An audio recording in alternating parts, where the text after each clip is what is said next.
on vous entend. Permettra à chacun et chacun de trouver sa place. Monsieur le Premier ministre, Monsieur le Président du département, Mesdames et Messieurs les élus, puisqu'il y en a beaucoup, et j'aurais trop peur de les citer individuellement et d'en oublier, donc je fais quelque chose de large. Chers amis Florent-Sacquois, puisque vous êtes venus nombreux, et vous tous, chers amis, sympathisants ou adhérents du Parti Socialiste. Bienvenue dans notre commune de Florent-Sac, donc une petite ville de l'Hérault, de 5000 habitants, une ville qui est tenue par des socialistes depuis 1977.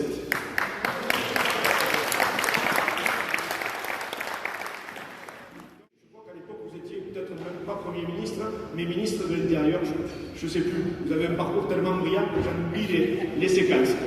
En tout cas, vous dire très brièvement que quand Hussein m'a téléphoné pour me dire « Vincent, est-ce que tu nous accueillerais pour faire venir Bernard Cazeneuve à Florent-Sac ?» J'ai réfléchi combien de temps, Hussein? Une fraction de seconde. Une fraction de seconde, voilà. Donc c'est la raison pour laquelle vous êtes là aujourd'hui et je vous en remercie. Après, Bernard, permettez-moi de vous appeler Bernard, puisque ici nous sommes entre camarades. C'est de gens comme vous dont on a besoin au niveau national, parce que vous êtes la tranche, alors déjà celle qui me plaît le plus dans le Parti Socialiste. Je regarde Daniel, parce qu'on n'est pas toujours d'accord, mais c'est ce qui fait la diversité et la beauté de ce parti. Vous êtes cette tranche qui nous ressemble et qui peut nous rassembler. Quand je dis nous rassembler, c'est rassembler les Français. Donc, moi j'ai beaucoup d'espoir à l'avenir de la France dans vos mains, et c'est la raison pour laquelle vous êtes notre invité, un invité de marque, et je vais vous transformer aujourd'hui, si vous me le permettez, en citoyen d'honneur de Florent-Sac, en vous offrant, bien entendu, la médaille de la ville. Voilà.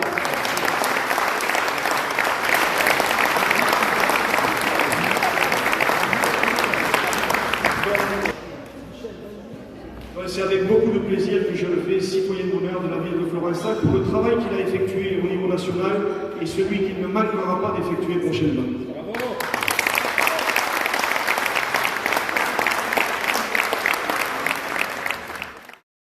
Que des candidats mobilisés et pour la plupart d'entre eux, ce qui n'est pas sans me faire plaisir, confiants. J'étais hier à Montpellier pour soutenir Michael Delafosse. J'ai pu constater très grande dextérité des Montpelliérains pour organiser la venue de leurs amis venant d'ailleurs, puisque au moment où je m'approchais de Michael et de son équipe, un jeune Montpelliérain, dont on me dit qu'il n'est pas de nos amis, s'approchait de moi pour me dire à quel point il regrettait que je ne sois plus ministre de l'Intérieur.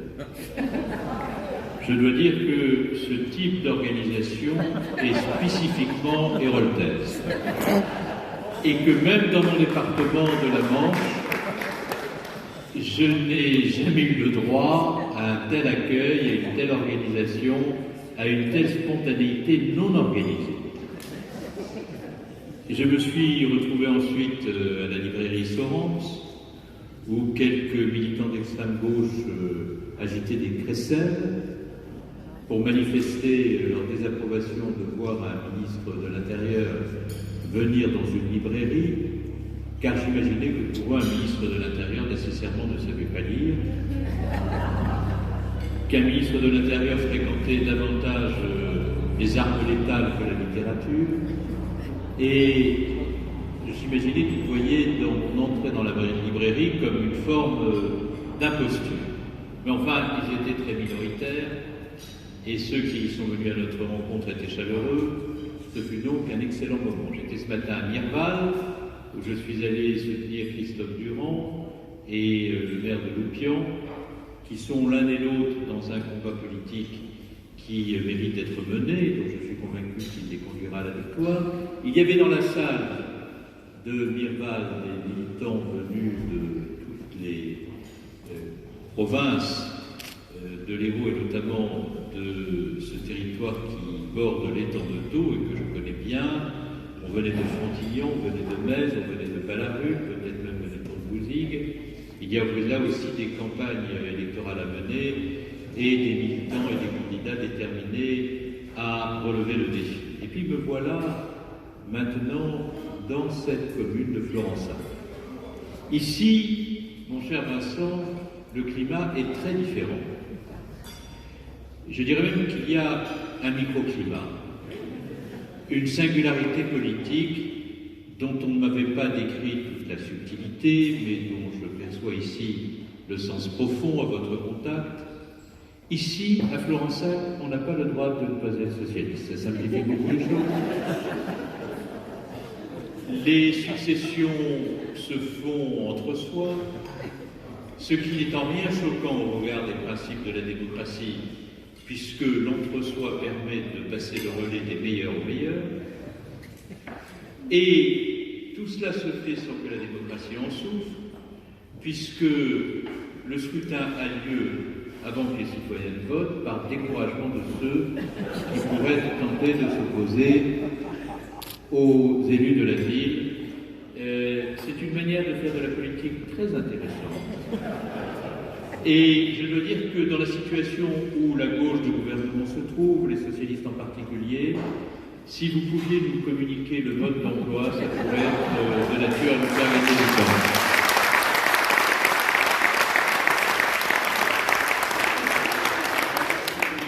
Et puis,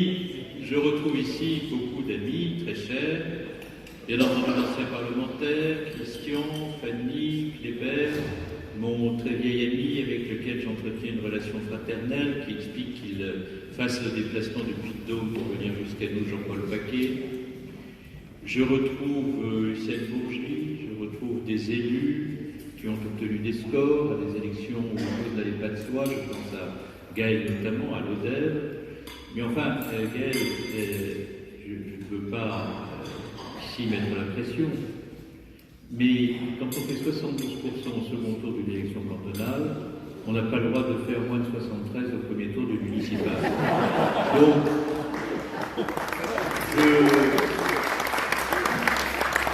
je suis venu vous soutenir, mais je suis aussi venu donner à certains d'entre vous une feuille de route en forme d'objectif à atteindre. C'est aussi ça la politique. C'est beaucoup plus facile à faire quand on n'a pas atteint soi-même des objectifs, je me reconnais bien devant. Mais c'est une manière aussi de dire l'amitié qui nous lie les uns aux autres, que de montrer que malgré l'air du temps et les difficultés qui peuvent parfois se présenter à nous, nous n'avons rien perdu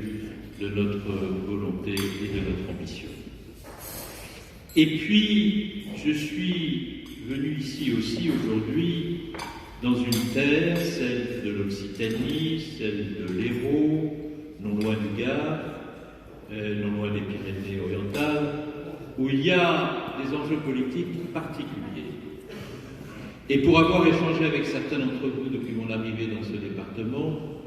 je suis conscient plus que quiconque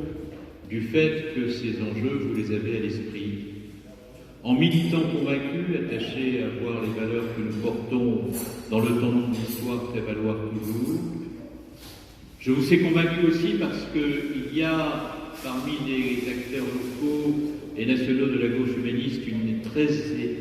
forte conscience de ce que sont les exigences de l'unité et de l'indivisibilité de la République face à ceux qui veulent fractionner la République, la briser en 1000 morceaux. Et par conséquent, dans ces terres où le Front National, le Rassemblement National essaie de se mettre en face de toutes les portes pour les forcer, je sais qu'il y a des femmes et des hommes de cœur, des républicains authentiques attachés aux valeurs que nous avons en partage et qui sont prêts à faire en sorte que ces portes résistent,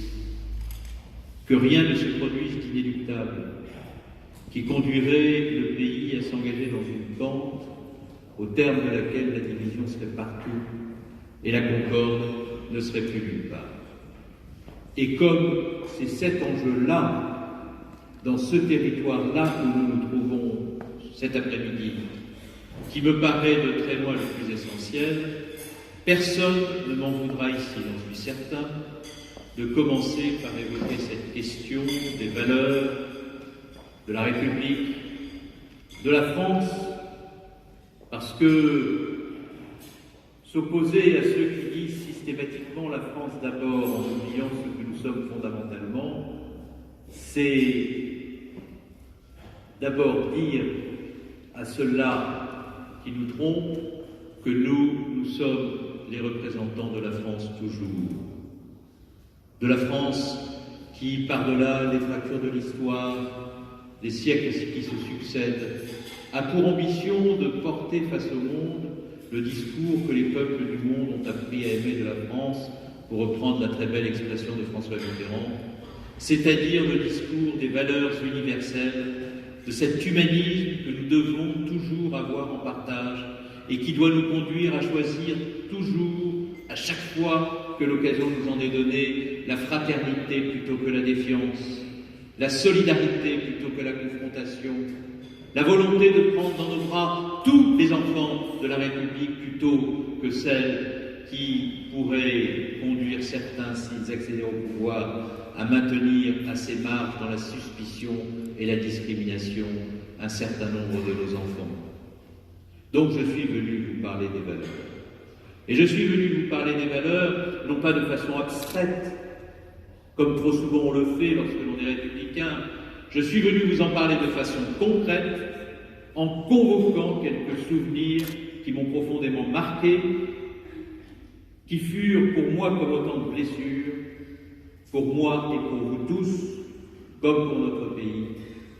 et qui me conduisirent, ces souvenirs, à constater ce qu'était l'intention réelle de ceux que nous avions en face de nous, et qui étaient prêts, dans la stigmatisation de nos compatriotes de confession musulmane, à profiter des événements les plus tragiques auxquels nous étions confrontés pour instiller au cœur de la société française les ferments d'une irréparable division. Oui, j'ai été en première ligne lorsqu'il y eut les attentats terroristes, parce que j'étais ministre de l'Intérieur et qu'il relevait de ma responsabilité de protéger absolument et à tout prix les Français. Protéger les Français lorsqu'on est ministre de l'Intérieur, ce n'est pas simplement mettre en place des politiques destinées à assurer la sécurité de nos compatriotes lorsque la barbarie et la violence extrême menacent cette sécurité. Être ministre de l'Intérieur, c'est aussi, lorsque le pays est frappé au cœur par la barbarie et la violence, d'être capable d'être dans le partage des sentiments profonds qui traversent une société, au moment précisément où cette violence se propose de la mettre à genoux. Et comment pourrais-je, sur ces terres où il y a cette menace politique qui a déjà conduit des villes à tomber entre les mains de ces élus qui cherchent à instaurer partout la division, comment pourrais-je ne pas me souvenir de cette journée funeste de janvier 2015 où, à la porte des locaux de Charlie Hebdo, je vivais avec ceux qui venaient de sortir de la rédaction et qui avaient échappé au feu des terroristes, lorsque je partageais avec eux l'effroi de ces corps accumulés de journalistes et de caricaturistes qui incarnaient la liberté d'expression jusqu'à l'impertinence. Comment ne pas me souvenir du visage des policiers du RAID et de la BRI, héros républicains, qui étaient entrés dans l'épicerie pour protéger des otages que l'on menaçait de tuer et que je le voyais encagoulés parce que devant les caméras du monde entier, ils devaient protéger leur visage parce qu'ils étaient les cibles et qu'à travers le regard, je voyais la fierté d'être intervenu, le chagrin d'avoir regardé la mort en face, la mort de jeunes compatriotes, et le courage aussi d'avoir exposé sa vie pour sauver celle des autres. Comment ne pas avoir à l'esprit ces moments funestes et tragiques qui resteront dans le cœur des Français comme autant de définitives blessures, en me remémorant cette promenade des Anglais comme un chant de désolation un soir de juillet 2016, alors que des parents étaient agenouillés à côté du corps de leurs enfants morts. Eh bien, alors que nous vivions cela, et que nous avions conscience, par-delà les différences politiques qui pouvaient nous séparer les uns des autres, que la résilience de notre pays ne pourrait trouver à s'exprimer que dans l'unité et l'indivisibilité de la République, certains par des mises en cause outrancières, des propos qui n'avaient pas lieu d'être, la stigmatisation d'un certain nombre de nos compatriotes, comme si, subitement dans notre pays, les musulmans dans leur ensemble constituaient une menace, alors même que la plupart de nos compatriotes de confession musulmane étaient effrayés de voir cette haine qui s'était emparée d'une toute petite minorité d'entre eux qui avaient vu dévoyer leur religion pour atteindre leur prochain. Ils avaient honte, alors qu'un très grand nombre de Français avaient peur. Et alors qu'il fallait à ce moment-là convoquer les principes et les valeurs pour que la République soit en situation de continuer à prendre dans ses bras tous ses enfants, ils étaient systématiquement dans la volonté de mettre en cause ceux qui, au sein de l'appareil d'État, étaient en charge d'assurer la protection des Français, en communiquant aux Français des informations relatées, manipulées, qui ne correspondaient en rien aux faits qui contribuaient à faire l'histoire que nous vivions à ce moment-là,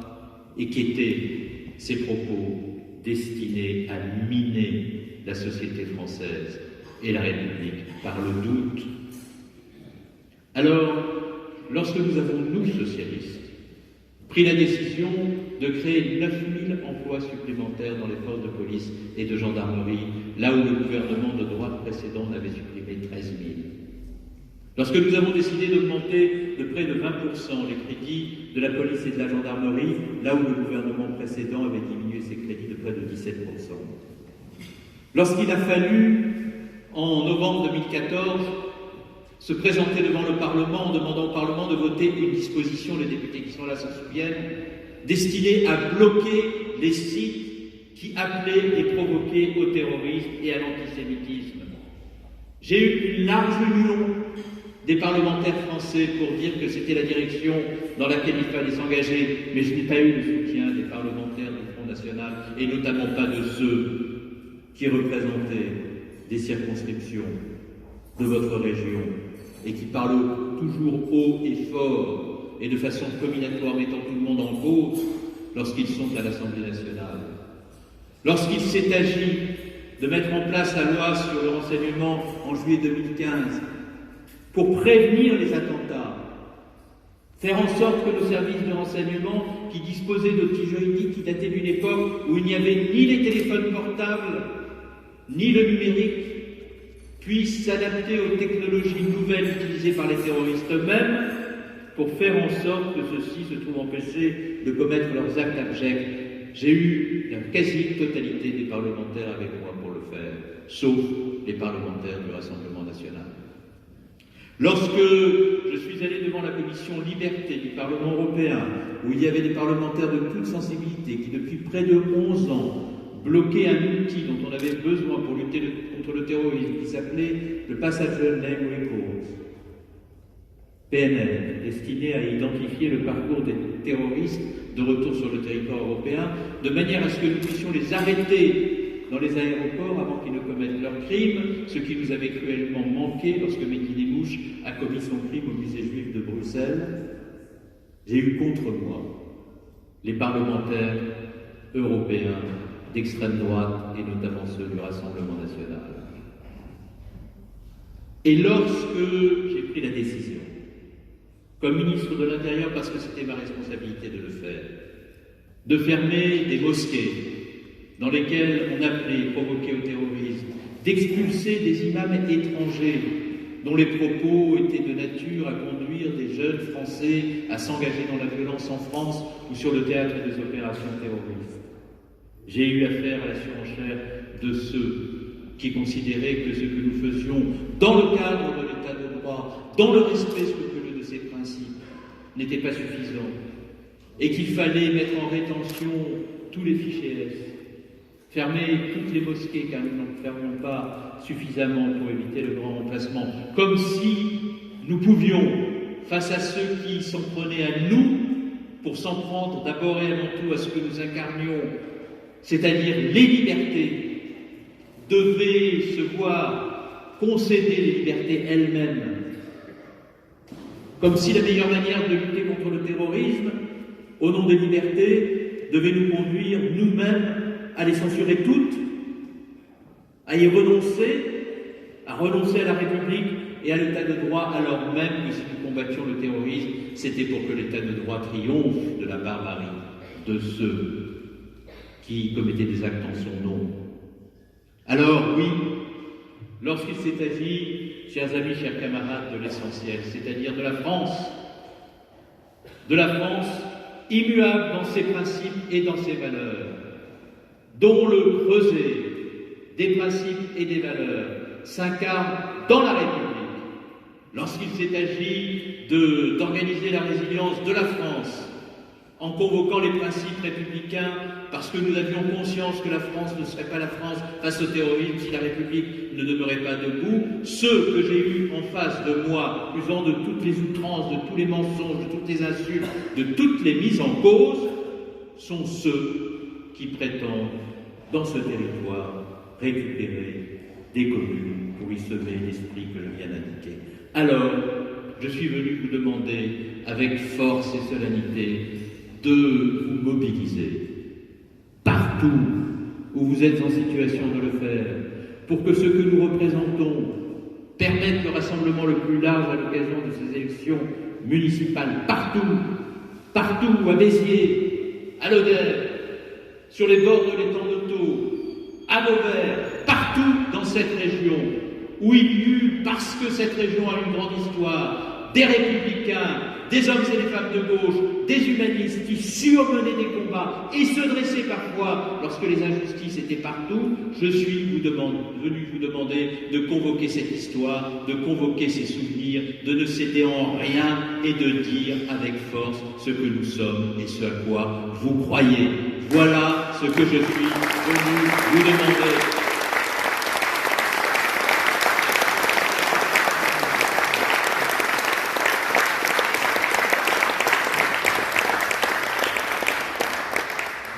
Les choses ne seraient déjà pas simples s'il n'y avait en face de nous que l'extrême droite. Mais pour le cas où cela vous aurait échappé, je veux vous dire qu'il y a aussi une droite. Une droite un peu particulière. Parce que parfois, la droite dissimule son visage derrière des ambiguïtés patines. Nous avons un gouvernement dont celui qui se trouve à sa tête a indiqué au moment de son élection qu'il serait à la fois de droite et de gauche. Je dois reconnaître que la première partie de son programme est admirablement réalisée. Car j'ai beaucoup de mal à voir dans la déclinaison des politiques mises en œuvre par ce gouvernement ce qui pourrait faire écho à ce à quoi nous croyons. Je ne ferai pas un long inventaire, vous pourriez me reprocher de céder aux effets de la litanie, mais tout de même, il n'est jamais interdit, lorsqu'on est en campagne électorale, de convoquer un peu les souvenirs pour rafraîchir, ne serait-ce qu'un peu la mémoire. Était-il de gauche que de faire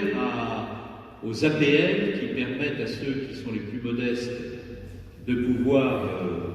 financer dans de bonnes conditions leur logement, le sort qu'on leur a réservé? Était-ce de gauche? Était-ce de gauche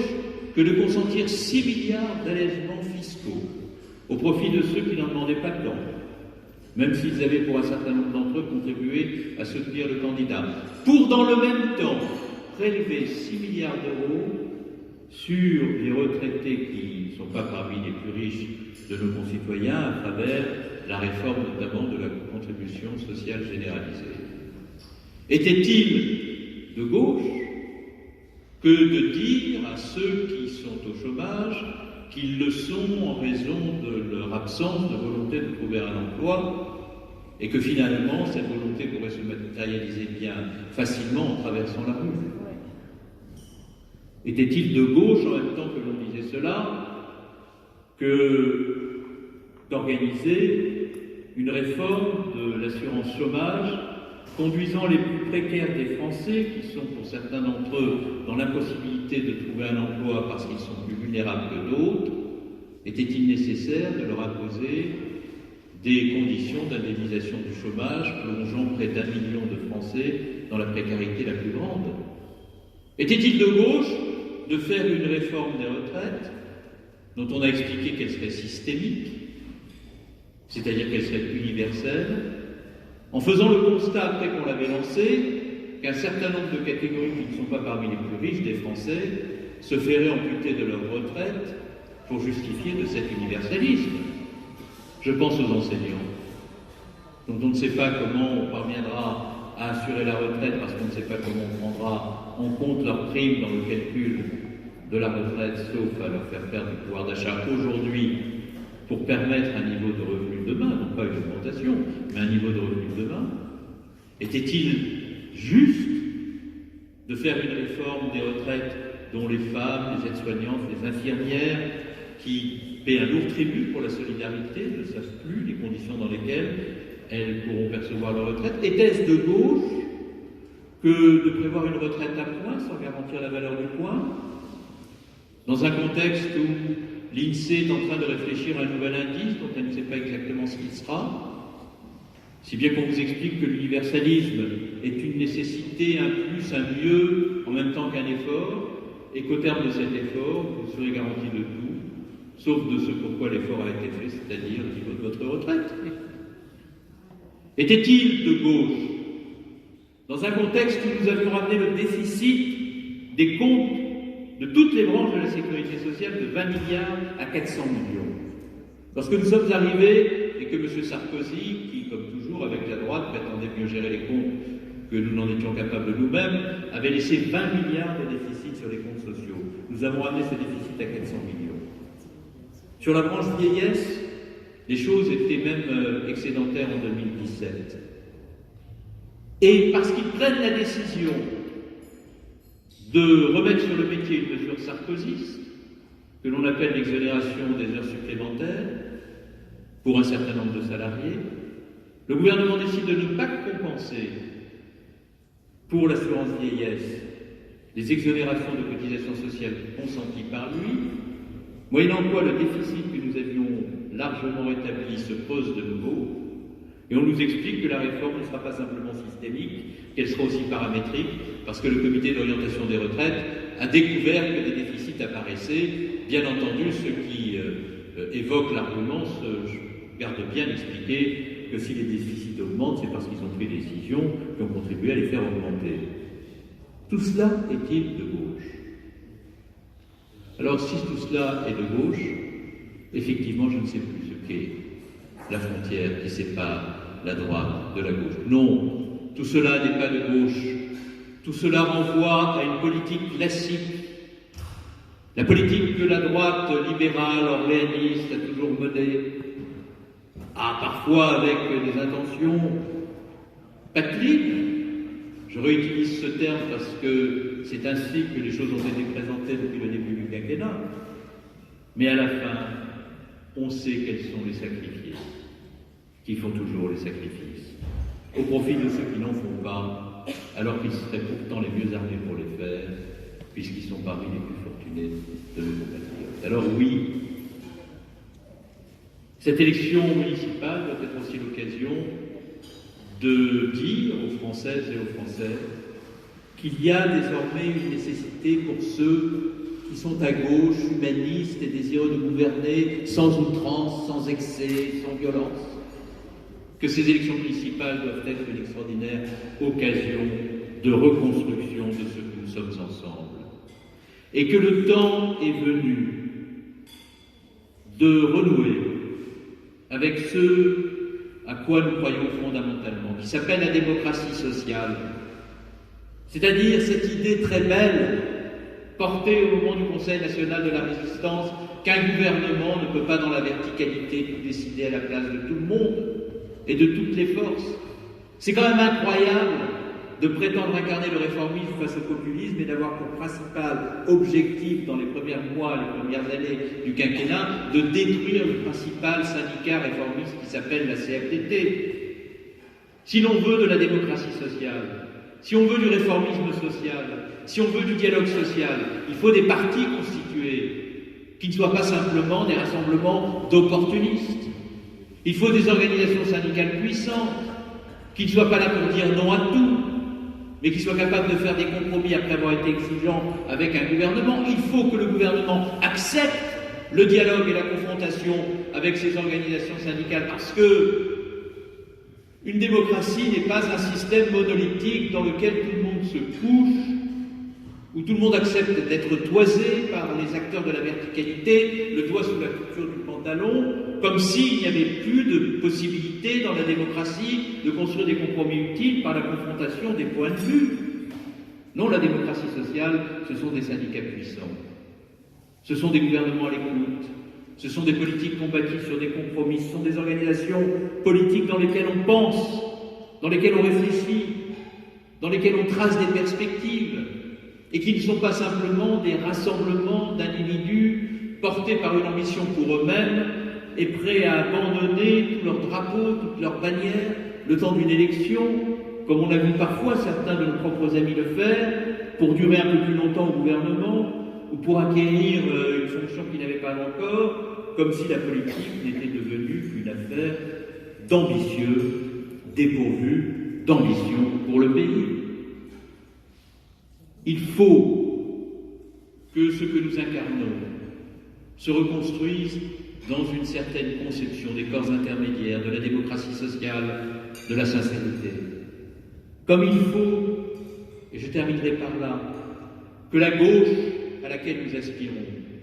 réussisse une exceptionnelle synthèse entre trois grandes questions sur lesquelles on attend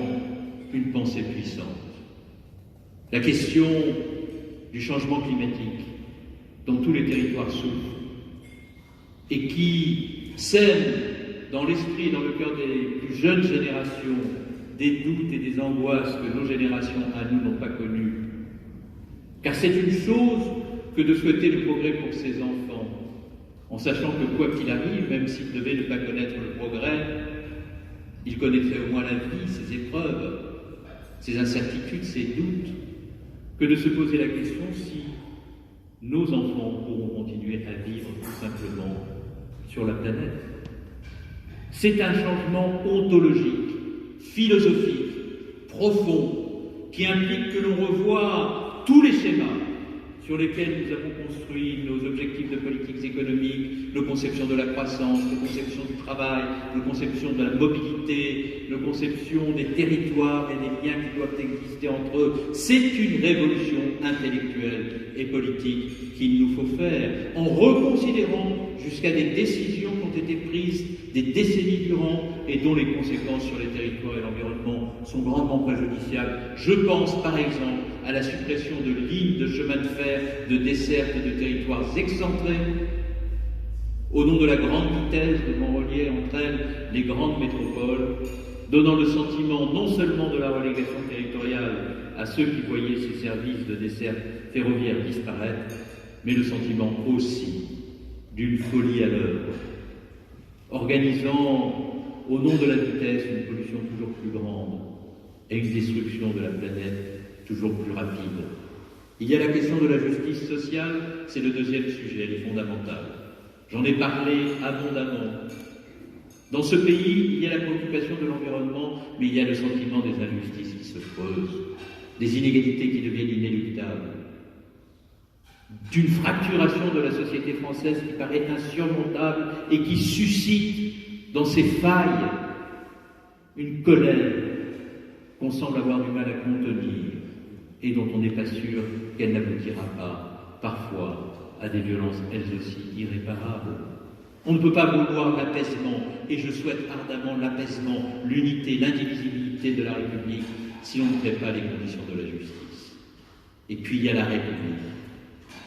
Parce que l'on ne peut pas simplement avoir la justice et la protection de la planète s'il n'y a pas un sens, s'il n'y a pas des valeurs, s'il n'y a pas une conception du vivre ensemble, si on n'est pas capable de dire ce qu'est la laïcité sans la dénaturer. Je disais ce matin à Mirval que la laïcité, c'est la possibilité de croire ou de ne pas croire, et dès lors qu'on a fait le choix de sa religion, d'être garanti par l'État qu'on pourra la vivre en toute liberté sans ne jamais subir aucune pression. Et si, dans la République laïque,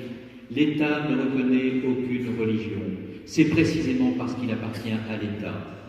d'assurer que chacun qui vit en France pourra vivre ses choix sans qu'aucune contrainte ne s'exerce jamais sur lui. Et s'il n'y a dans la République qu'une communauté, la communauté nationale,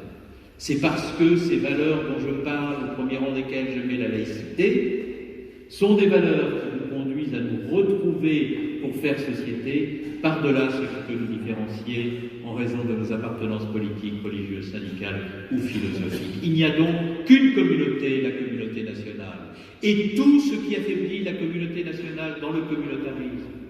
est de nature à porter atteinte à cette unité et cette indivisibilité de la République qui trouve sa consistance dans le sens profond du message républicain. C'est la raison pour laquelle je ne suis pas de ceux qui pensent qu'il est préférable de substituer des concepts à d'autres. Le communautarisme, on sait ce qu'il est et le danger qu'il représente pour nous. Ce n'est pas parce que l'on parlera de séparatisme plutôt que de communautarisme que l'on réglera un problème ancien dont je viens de dire la part de risque qu'il présente aux sociétés dont nous sommes les héritiers. Parfois, j'ai le sentiment qu'en changeant de concept, ce sont des principes que l'on peine à assumer. Et il faut se méfier des changements de terminologie lorsque ces changements de terminologie dissimulent ou masquent une forme d'affaiblissement du message républicain. Donc je suis venu vous parler de tout cela, de la République, de ses défis, de ses enjeux. Et je suis venu vous dire que je suis confiant sur la capacité qui sera la nôtre, même si cela prendra du temps, à relever le défi, à porter de nouveau le drapeau, à dire avec force et enthousiasme ce que nous sommes et ce à quoi nous aspirons.